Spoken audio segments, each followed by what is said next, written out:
करमवीर जी चंडीगढ़ से। श्री हरिवंश। राधा वल्लभ श्री हरिवंश महाराज जी, आपके चरणों में कोटि कोटि वंदन।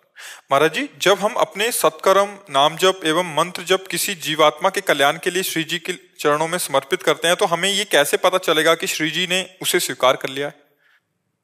विश्वास करना पड़ेगा, इसमें विश्वास करना पड़ेगा। आप सिद्ध पुरुष होता है तो उसे संकेत हो जाता है।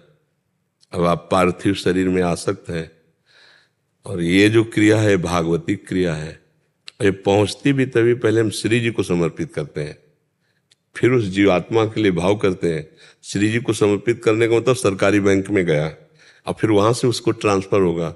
यदि वो कहीं जन्म ले चुका है तो आपका भजन, आपका पुण्य उसके सुख संविधान को बनाएगा और दुख दुविधा को मिटाएगा जहां भी उसका जन्म हुआ है, पर वो आपको पता नहीं चलेगा। क्योंकि अपने लोगों की जब देहात्म भाव बुद्धि हो जाती है ना, तो विस्मरण बहुत जोर का होता है इसमें, माया विस्मृत कराती है। जैसे हम पूछे परसों शाम को आपने क्या खाया, तो अपने को बहुत सोचना पड़ेगा। मात्र परसों की बात है, सोचना पड़ेगा। तो देखो इतना विस्मरण जोर का है कि माँ के गर्भ में अभी अपने लोग रहे हैं 9 महीने, लेकिन बिल्कुल पाई भर ज्ञान नहीं है हमको। माँ के गर्भ में रहे ऐसा कोई ज्ञान नहीं है। नहीं, हाँ, मतलब इतना विस्मरण जोर का है देहात्म भाव में कि हमको महीना भर की अगर हमें दिनचर्या को पीछे में, तो हम नहीं बता पाएंगे ना। मतलब इतना जोर का विस्मरण माया फैलाए है कि 1-2 दिन की बातों का विस्मरण हो जाता है। तो हमारी बौद्धिक शक्ति बहुत कमजोर है। उसके लिए हमको चाहिए त्रिकालज्ञ बुद्धि। तब हमें पता चलेगा कि हमारा जो दिया हुआ भजन है अमुक जीव अमुक जगह था, वहां पहुंच गया है, ये हम देख पाएंगे। तो इस पर हमें केवल विश्वास काम करेगा कि भगवान सर्वज्ञ है, सर्वशक्तिमान है, सर्व रूपों में है। उस जीव का मंगल करेंगे तो हम भगवान पर विश्वास करते हुए वो ये कार्य करते हो, मान लेते हैं। जब हम समर्पित कर दिया तो उसके पास पहुंच जाएगा।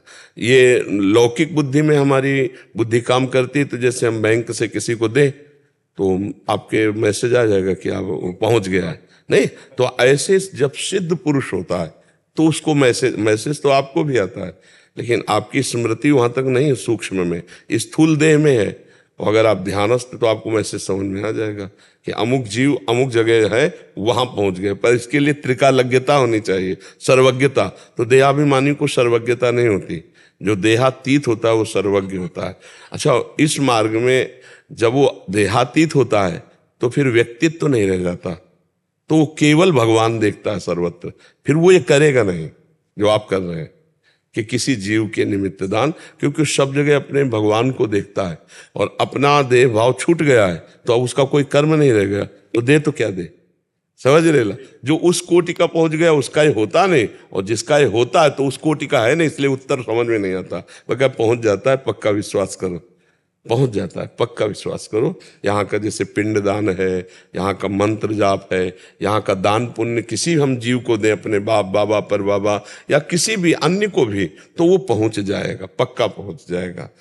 और जैसे सिद्ध पुरुष होता है तो उसको समझ में आ जाता है तत्काल। जैसे दुर्वासा जी को सुदर्शन चक्र ने पूरे त्रिभुवन में दौड़ाया, तो जब भगवान के समीप गए तो भगवान ने कहा अब ये सुदर्शन मेरे कहने से नहीं रुकेगा।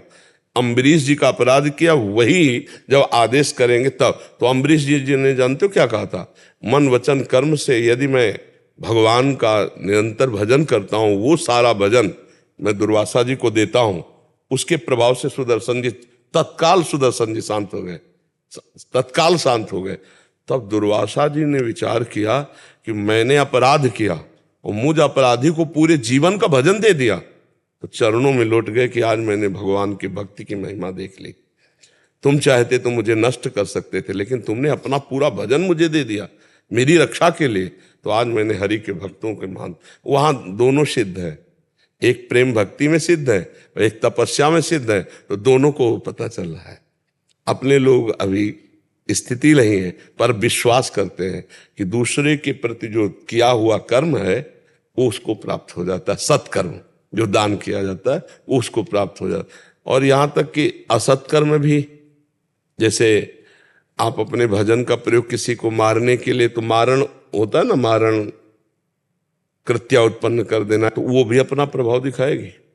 अगर मंत्र बल जोर का है तो देखो द्वारिका कृत्या पहुंच गई थी काशी से, सुदक्षिण नाम का जो राजकुमार था, उसके पिता को भगवान ने सुदर्शन चक्र से मारा था काशी के, तो उसने भगवान पर कृत्या का अनुष्ठान किया काशी विश्वनाथ जी से, ब्राह्मणों को बैठाल कर मारण का। तो जब कृत्या पहुंची तो सब द्वारिका के जन भयभीत हो, भगवान ने सुदर्शन चक्र से कृत्या को भस्म किया और जितने वहां थे सबका नाश हो गया।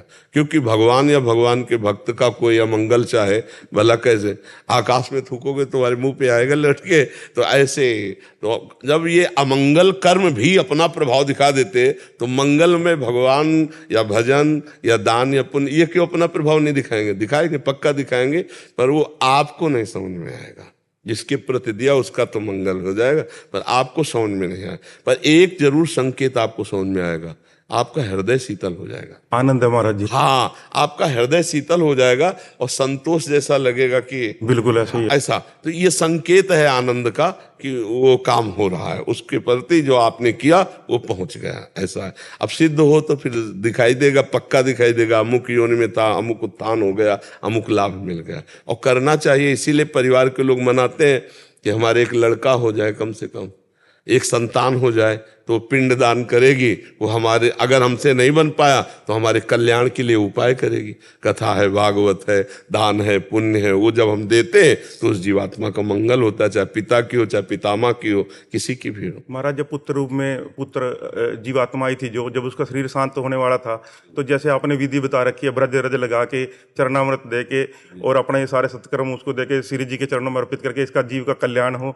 और महाराज जी उसके बाद फिर 6 घंटे का अखंड राधा नाम कीर्तन उस जीवात्मा के निमित्त करवाया। बहुत जैसे आपके आदेश है, जैसे आपके ये तो बहुत बड़ी बात है, बहुत सुंदर है, बहुत। तो इसमें संशय मत करो। हाँ, उसका पक्का मंगल है, पक्का मंगल होता है। तो माता पिता यही चाहते कि हमारे संतान हो, किस लिए? क्यों? हमारी कुल परंपरा को चलाए और हमारा उद्धार हो जाए। तो उद्धार करना रुपया पैसा से नहीं होता, वो होता है भजन से। जैसे हमारे पास तो कुछ तो जो पक्का मतलब कहते हैं कि अगर भगवत प्राप्त हो जाती 21 पीढ़ियां तर जाती, फिर माता पिता तो माता ही पिता है, तो पक्का।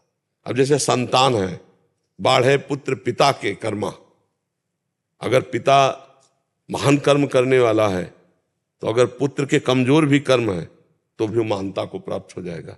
क्योंकि पिता है ना, जैसे पिता अपनी संपत्ति पुत्र के नाम कर दे तो हो जाएगी, और ना करे तो सरकार के हिसाब से हो जाएगी। मान लो पधार जाए तो सरकारी नहीं हो जाएगी। ऐसे ही अगर पिता पुण्यात्मा है, धर्मात्मा है, तो पुत्र का भी मंगल उसमें होता है। और अगर पिता अधर्माचरण करने वाला रहा और पुत्र महात्मा हो गया तो उसका कल्याण हो जाता है।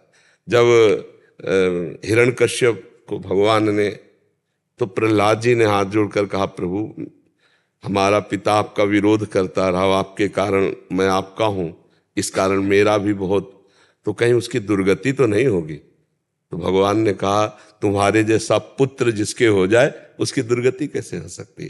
तो पिता से पुत्र के और पुत्र से पिता के ये संबंध है, परम मंगल हो जाता है। तो वो जीव आया ही था आपसे कल्याण कराने के लिए। तो ये जो राधा नाम है, ये जो मंगल कार्य, पक्का विश्वास रखो, उसका परम मंगल। महाराज जी हृदय में आनंद है पूरा, कोई नहीं, बहुत यही अध्यात्म का फल है कि ऐसी परिस्थिति में भी आपका हृदय आनंदित है। नहीं तो मान लो पुत्र है, वही पुत्र है, वही अंतर ध्यान हो गया तो अब वकालत तो दुनिया की सब किस काम का है। नहीं, फिर लगता है ना निराशा, जीवन अंधकार, लेकिन आप प्रसन्न है, यही अध्यात्म का फल है। हाँ, नहीं, बिल्कुल खूब आनंदित रहो, उसको भी आनंद रहेगा और आपको भी आनंद, क्योंकि भगवान से जुड़ने वाले का सर्व मंगल होता है। और ये तो पक्का समझ लो, जो जितने दिन के लिए यहाँ आया है उतने दिन ही रहेगा, जाना तो पक्का है, हम तुम सबको जाना है।